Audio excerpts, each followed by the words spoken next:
गरीब बहू का जादुई घास का एसी। एक छोटे से गांव में सरिता अपनी बहू और अपने गरीब परिवार के साथ रह रही थी। बेटा, आज हमें ये रात को सारा काम खत्म करना होगा, कल ये सारा ऑर्डर का सामान जाएगा। माँ, मैं तो कोशिश कर ही रहा था लेकिन घास ही खत्म हो गई। अब आप ही बताओ ना, मैं क्या करूँ। हमारे पास और कोई चारा नहीं है, हमें जंगल से और घास काट कर लानी होगी। इस समय जंगल में जाने का फायदा नहीं है, कभी भी कुछ भी हो सकता है। जंगली जानवर रात के समय ही बाहर निकलते हैं। अजय बिल्कुल सही कह रहा है बहू। अरे माँ जी, हम दो लोग अगर जाएंगे तो कोई जानवर पास नहीं आएगा, और फिर इतनी जल्दी कोई जानवर हमला नहीं करता। हमें ये ऑर्डर कल देना है, आप ये भी तो सोचिए। लेकिन बहू।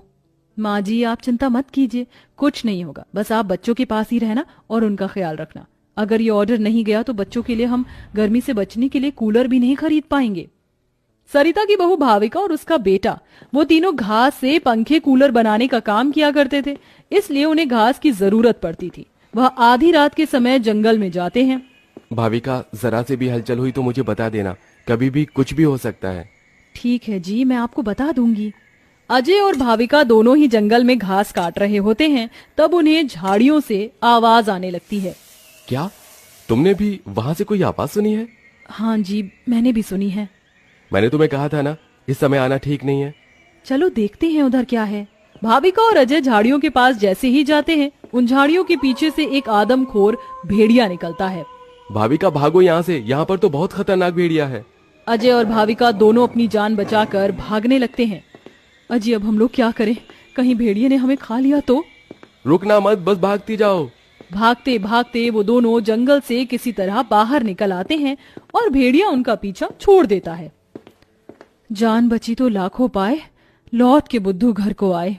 रास्ते में चलते हुए आधी रात के समय उन्हें गांव के एक कूड़े के ढेर के पास एसी पड़ा हुआ नजर आता है।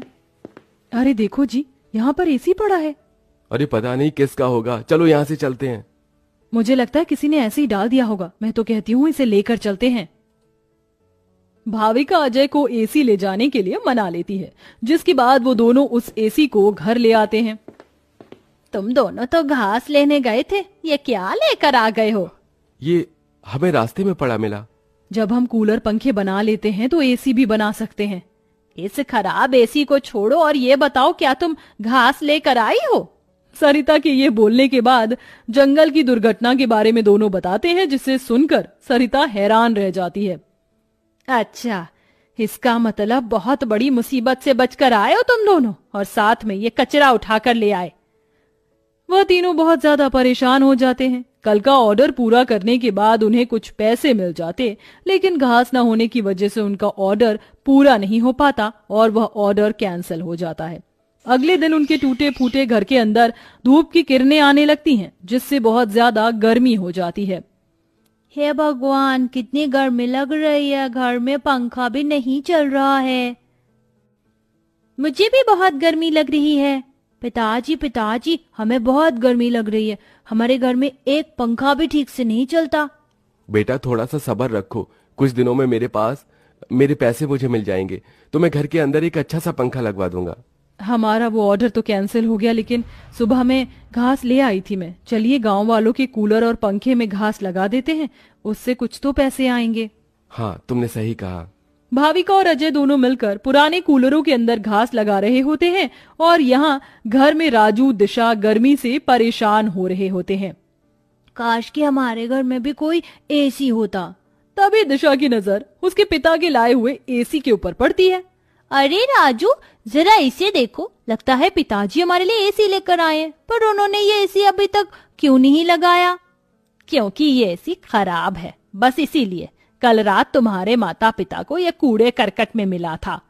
ये सुनने के बाद राजू इस बात से तो खुश होता है कि उसके पिताजी पुराना ही सही, कम से कम एक एसी तो घर पर लेकर आए। कुछ देर बाद वह अपने दोस्तों के पास खेलने चला जाता है।